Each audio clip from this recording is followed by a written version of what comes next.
Hoje nós vamos falar sobre Dona Maria I, conhecida aqui no Brasil como a Louca e em Portugal como a Piedosa.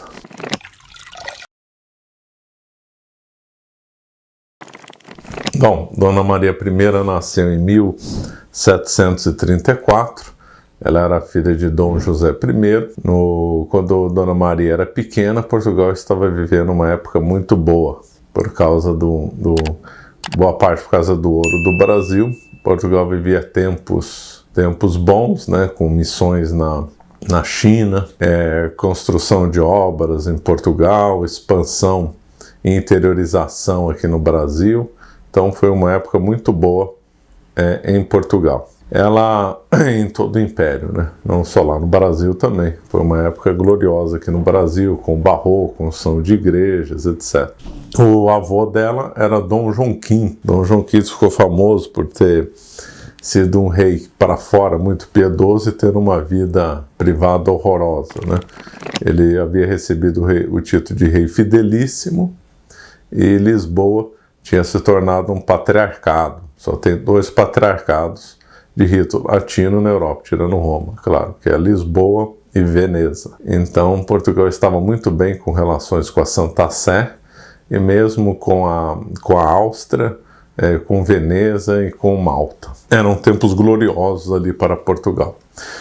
Dona Maria se afeiçoou muito à avó. A avó era austríaca, né? A esposa de Dom João V era austríaca.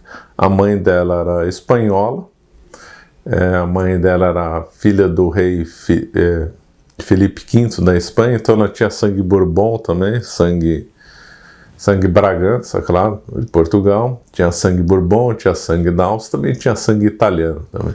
E ali então, as famílias europeias todas se casavam, né? Então havia muita mistura de sangue. Mas de todos os membros ali da família, ela se afeiçoou muito à avó. E a avó Maria da Áustria era famosa por ter um comportamento exemplar, além de ser uma pessoa muito culta, falava vários idiomas.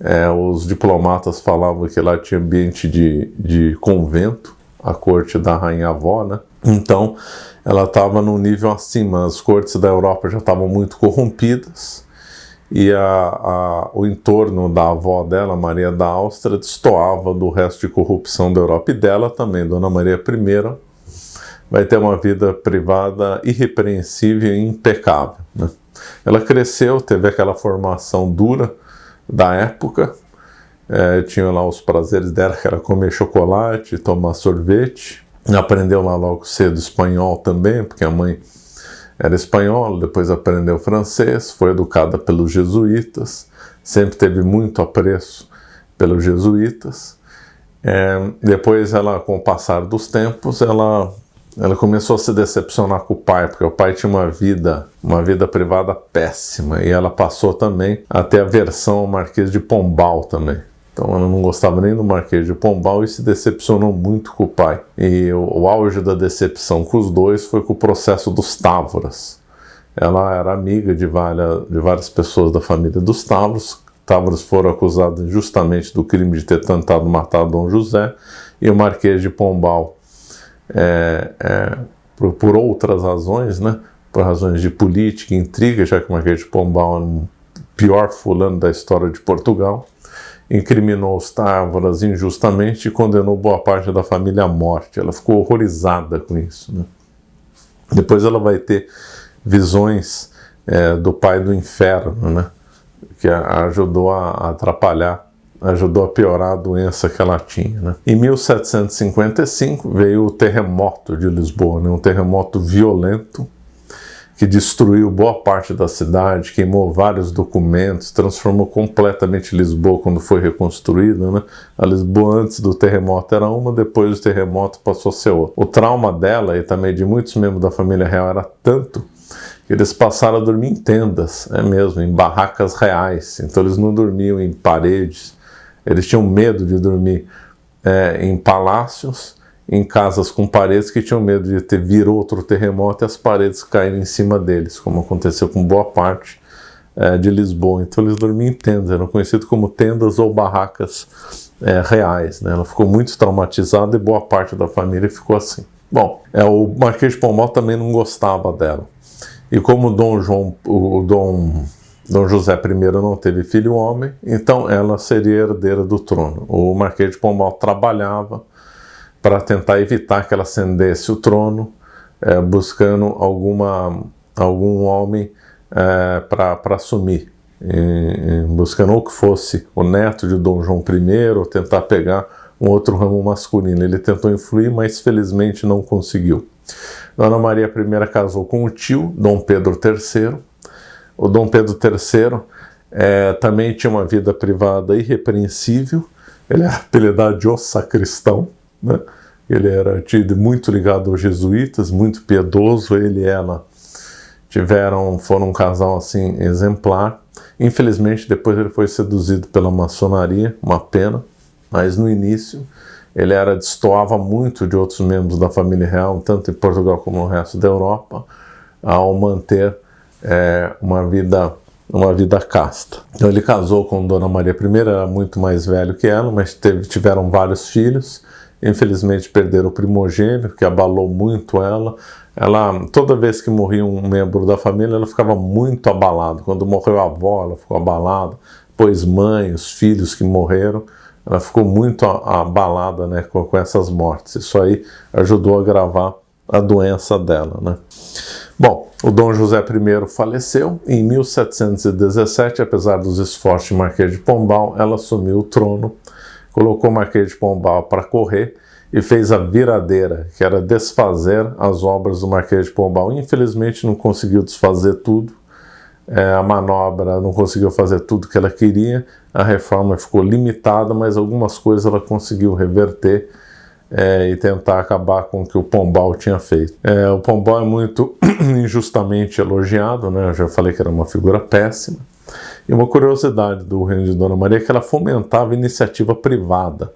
O Pombal, numa visão inglesa, né, muito ligado a uma visão inglesa, queria uma mistura entre interesses públicos e privados. Pessoas têm ideia que a Inglaterra, seus projetos coloniais eram empreendimentos privados, livres, etc., fomentadora do livre comércio, tudo mentira.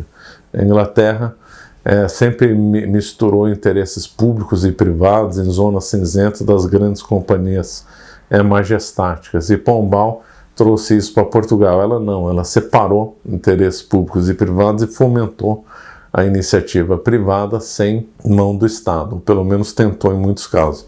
Fomentou instituições de ensino nas colônias, inclusive no Brasil, Angola, Índia. Ela fez uma reestruturação administrativa, livrou presos políticos da cadeia, inclusive alguns dos tábuas que não tinham morrido. Tentou fazer reforma de grande vulto, mas infelizmente não conseguiu fazer tudo, né? Quando veio a Revolução Francesa, ela ficou do lado dos nobres, ela recebeu nobres fugidos da França, e ela inclusive tentou arquitetar um plano para salvar o rei da França, né? Até investiu muito dinheiro num plano para salvar o rei da França. Infelizmente não conseguiu. Aí nós já estamos em 1790, 1791. E aí começam os sinais aí de loucura, entre aspas, dela. Na realidade, ela foi diagnosticada na época com melancolia, que dava na mesma de ser considerada louca hoje. Segundo a Mary del Priore, ela teria sido diagnosticada com depressão grave. Então, ela vendo que ela começou a ter visões do pai no inferno, começou a ficar muito melancólica, muito triste. Em vários momentos que ela não ficava melancólica, ela ficava em euforia. Então, e sem tratamentos adequados, hoje talvez ela conseguiria manter uma vida normal, mas naquela época não tinha isso. E aí aos poucos ela começou a ficar não conseguindo mais reinar, e aí, em 1792 ela foi afastada do reinado, considerada inapta. E aí o filho dela, os mais velhos já tinham morrido, Dom João VI, então assumiu como príncipe herdeiro. Curioso é que quando ele assinava os despachos reais, ele assinava embaixo do nome da mãe. Ele preservou isso até a morte da mãe. Ele sempre foi o príncipe herdeiro, nesse ponto muito correto. Ele gostava de assinar embaixo do nome da mãe. Ou seja, ele reconhecia que a verdadeira rainha de Portugal era a mãe, não ele, né?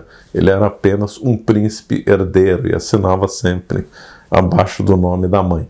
E aí, então, a partir de 1792, é o Dom João VI que reina e acaba governando o Império Português.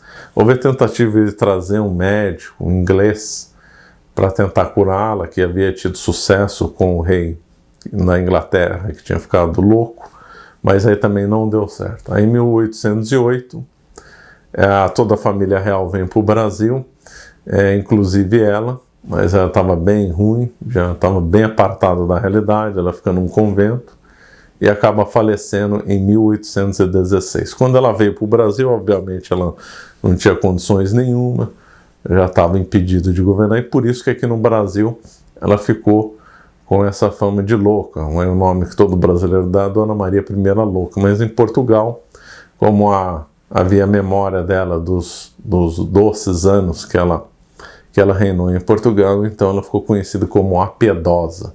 E é lógico que o título correto dele é a Piedosa. De fato, foi uma rainha que se diferenciou muito de todas as cortes europeias, foi irrepreensível e infelizmente ficou doente.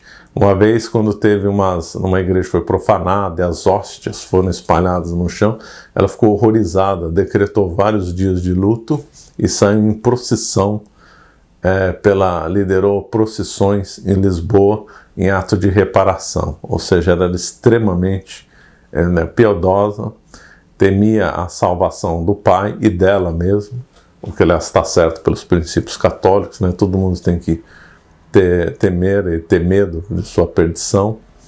E então, olha, realmente ela estava muito acima da média, a Dona Maria I. O que o Papa Pio VII escreveu sobre ela quando soube que ela faleceu? Escreveu o seguinte: nenhum de nós ignora que desde a sua mocidade manifestou a excelente rainha que perdemos todas as sementes da virtude cristã, que desenvolvidas depois produziram os mais belos frutos. Assim que subiu ao trono, distinguiu-se logo pelo zelo da honra e propagação da religião católica. Mostrou um incomparável amor com seu povo e, para dizer tudo de uma vez, dedicou-se toda ao bem espiritual de seus vassalos. É verdade, ela fazia muito caridade desde criança, boa parte das coisas que ela tinha, ela doava para os pobres.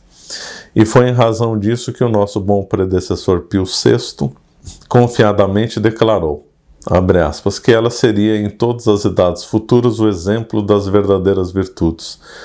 Seus desejos só eram o que a Santa Sé Apostólica e o Reino Lusitano vivessem unidos em perpétuo vínculo de caridade e amizade. Fecha aspas, né? Então, o que o Pio VII e também o predecessor dele falaram era pura verdade, né? Primeiro, fazendo menção aos estreitos vínculos que Portugal e a Santa Sé sempre tiveram. A nação mais ligada à Santa Sé, historicamente, foi Portugal. E ela fez tudo para ter esse liame forte, inclusive fazia doações para a Santa Sé e tudo que era relacionado à piedade, obras de caridade, né? Então ela foi uma excelente rainha, infelizmente cativa do tempo dela, infelizmente ficou doente e não teve tratamentos à altura, né? Infelizmente os tempos não promoveram isso. E depois que ela morreu aqui no Brasil em 1816, os restos mortais dela foram levados para Portugal e lá ela foi enterrada num convento. Bom, nos dias 6, 7 e 8 de junho vou trazer para vocês 3 aulas exclusivas sobre a história do Brasil e independência, né? Aproveitando os 200 anos, né? Na aula 1 conversaremos sobre o que é ensinado de errado sobre esse tema. Na aula 2 vou falar sobre a versão da história que mais se aproxima com a realidade, que é mostrada pelos livros, né? Sempre. No terceiro dia, no dia 8, né, farei uma aula em conjunto com o professor André Mello, da editora Floss Carmelli, no canal do Floss Carmelli, onde vamos fazer um apanhado geral. Vou fazer 2 anúncios. O primeiro será o lançamento do meu livro, 1822, A Separação do Brasil. E o segundo será o lançamento de uma escola online, que será uma plataforma onde estarão disponíveis todos os cursos de história que lancei e que vou lançar. Então vou centralizar tudo no mesmo espaço. Então lá você vai ter acesso a tudo no mesmo lugar. E ainda vai contar com atualizações frequentes com novos conteúdos. Então lembrando, esteja presente nas lives dos dias 6, 7 e 8 de junho. Te espero lá. Muito obrigado. Então aqui encerramos esse vídeo. Se você gostou dele, por favor, se inscreva no nosso canal e nos siga no Instagram. Muito obrigado.